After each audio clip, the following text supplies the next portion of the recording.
Job হইলেও একসাথে দিতে হবে, আলাল আবদে দাস হলেও দিতে হবে, ওয়াল হুররে স্বাধীনকে দিতে হবে, ওয়াল যাকারে পুরুষকেও দিতে হবে, ওয়াল উনসা নারীকেও দিতে হবে, ওয়াল সাগীরে ছোটকেও বড়কেও, মিনাল মুসলিমিন মুসলিম ব্যাস, অমুসলিম নাই।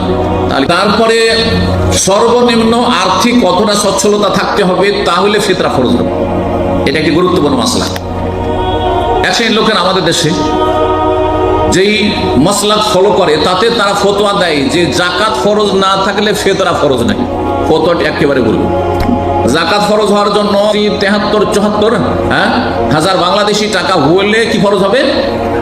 জাকাত ফরজ হবে। কিন্তু ফিতরার জন্য আপনার কাছে থাকতে হবে 22 রিয়াল, তাহলে ফিতরা ফরজ হবে না? মোটেই না।